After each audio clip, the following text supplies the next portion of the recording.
Alright, so today was an interesting day. Yeah, like my last video said, they were successful. They were successful with making sure that I can't charge my phone or charge my portable charger at all. And they made sure that I wouldn't be able to use it really at all. Really, they really made sure I could not use my phone, use my portable charger. So, along with that, luckily, by the grace of God, the truck drivers, when I go to pick up my routes, the truck drivers, see, and this is where I would normally go, but they got me coming from a different location this time. Oh, I should have went that way. I'll take housing. Anyway, yeah, so where was I? I'm trying to remember certain things. But yeah, so they basically made sure that I wouldn't be able to use my portable. And it's funny because there was so many moments throughout the day where I hear like all these, side conversations, these, people mentioning things like he shouldn't be doing deliveries. Society doesn't really like what he's doing. And it's like, of course they usually try to wait until I leave. Like, so it'll be like, I walk into the building, tell them where I'm going. Then as I'm walking away, they start having their secret conversations. And then after I like make the delivery and I come back downstairs to like the lobby or whatever, they would still be like in there, like talking about, whatever. They would still be talking about, he doesn't realize we're a secret society. Oh, he thinks it's a movie, blah, blah, blah. And I'm like, come on now, why do they keep insulting my intelligence? They keep insulting my intelligence. So I'm like, all right, whatever. But yeah, like I said, luckily the truck was able to charge my phone at least to like 59%. So I was able to at least do my third route that I'm supposed to do, because I'm actually scheduled till 10:30. But sometimes they would slide me a fourth route, which would be like, the 11 to 1 window. I would do it most of the time because it's like, a little extra cash or whatever. But, yeah, so it is what it is though. They gonna do what they do. And, for the most part, I realize if you don't live in a smart city, that's probably one of the best things for you right now. Because if you lived in somewhere like New York, Chicago, LA, hell, well, you know what a smart city is. It's like, just go around the car, go. I don't want to stop pedaling. Damn it, man. Okay. Now, where was I? Smart city. So basically everyone who's augmented, they're reading all this, like, I guess, virtual data that's probably, I don't know how it's displayed, whether it's above my head or if it's over my face or something like that. Because remember, there's a layer. There's basically an exoskeleton of data and frequencies that's like all over our entire body. That's why a lot of times when people look at you, they're intaking information. They're not just looking at what you think they're looking at. They're not just looking at your face, or they're not just looking at your body, whatever. They're actually looking and taking in data. They're looking and taking in information. How can we see this data? I don't know. I really don't know. Maybe someone can invent some special glasses or something that could I don't know, maybe somebody can invent some special glasses or something that can see all, you know, digital data, visual data or whatever. I don't know. But whatever it is, it's like anyone who has their visual cortex augmented, they can see things that we can't, because they're actually seeing a different, like a broader spectrum of light than, I guess, the normal human being. Remember, we're talking about people who basically have taken everything out of their bodies that basically make them a human being, and they augmented themselves so that they can become something that's supposed to be, you know, a greater advancement of human. So they're human-like. They're not human anymore. They're human-like. So yeah, I'm surprised that damn. But yeah, I don't know. I'm just gonna go ahead. Why are you still trying to inch out? Just let me. You're all up in the damn bike lane. I should clip your car. I see I missed it. Anyway, so yeah, that's that. I thought I had a flat, you know, because I have at least about 40% left on my battery. I was thinking I might just try to pick up that 4th route anyway, but my bike battery is dying. So I would still have to go to another location just to get a new battery, then come back to the site to pick up the route. So I was like, you know what? No, that's too much. Chris, one thing God gave you is discernment. You do not have to push yourself to take that route.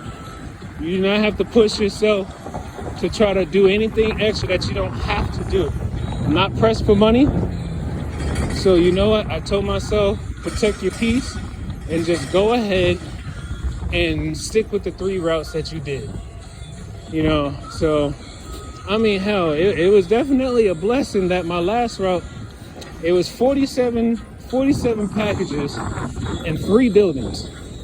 One of the buildings was 39 packages, so I was actually pretty happy about that. I know they're coming for my employment, you know, and I know a lot of TIs, they say, like, you know, a lot of TIs have told me that, you know, they're rather impressed or surprised that I still have a job or that I still have a home. I'm like, man, look, I'm not that much different from you. I'm really not that much different from... What up, man? Yeah. So I'm not that much different from you. Just know that they gonna come after me just as much as they came after you. Remember, I'm only about 2 years into this. Let me see. I think let me see. I would say it all started March 2020, but I've probably been having like gaslighting and other types of gang stalking incidents happen before that, because, you know, I'm starting to believe it more and more that many of us, genetically, we have been targeted since birth. Like they have been watching many of us since the moment we were conceived, and they seen the genetic, I guess, bloodline or whatever, and realize, no, this person can't be a part of our society. We got to control this person, and we can't allow them to become anything else but what we tell them to be. You know, so I'm like, all right. But yeah. Now, what else? Well, the V2K main guy is talking now. I call him Michael, but he's a slim guy though. You know, I don't think, you know, the sad part is I don't think he's as bad or tough as he believes he is. He's probably very smart, technologically savvy, but for the most part, yeah, I've seen the guy, but you know, looks can be surprising, or what is it? Looks can be deceiving. And you know what? The fact that I met his mother and his mother seemed like a sincere person, I could tell that his heart isn't as dark as his actions are. I think he's mostly a follower, and whether or not, him and his girl meant to have the child that they have or whatever, I think he's just a follower, and he basically just decided to do this because it was a way to basically take care of your family. I mean, think about it, like, everything that I do, they all say, oh, he got emotional energy. He got emotional energy. Oh, everything that I do, they try to put some type of scientific, understanding on it. If I overcome an attack, oh, he got a lot of emotional energy. If I don't allow myself to get stressed out or gaslit by somebody, oh, he got a lot of emotional energy. So when I hear that, I'm thinking to myself, if I'm using emotional energy, what are y'all using?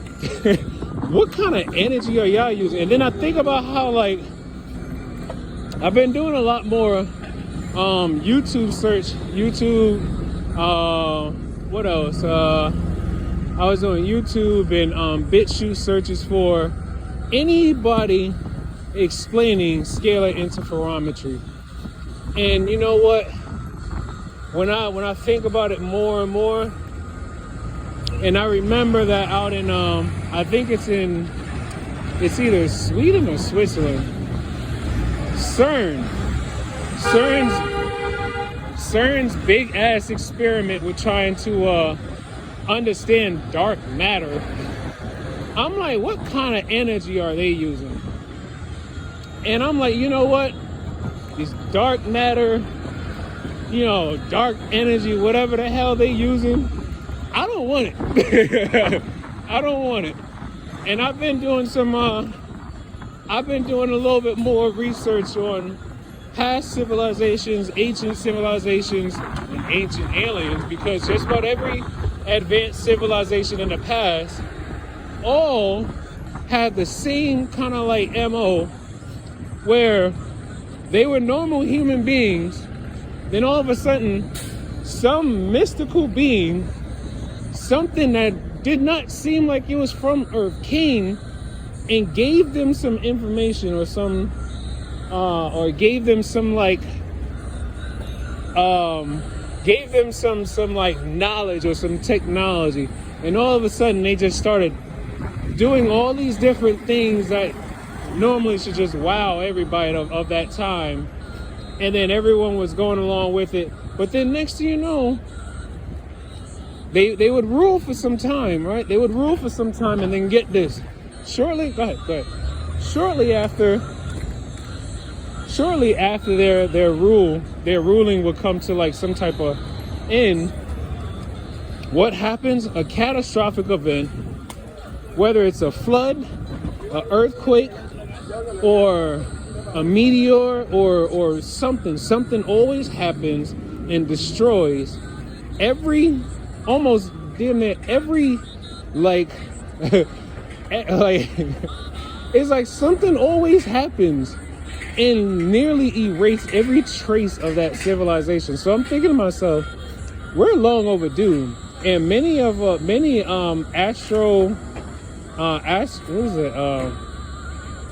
historians or I forgot, there's a astrophysicist or something. They're all saying the same thing. Everything that's happening in the universe all happens in cycles. So we're bound to actually face another catastrophic event. The Taurid meteor stream, that's already been said that we have entered into basically the same cyclical period when the meteors that came crashing down onto Earth that destroyed basically all the dinosaurs. So I'm thinking to myself, we're in that time period again.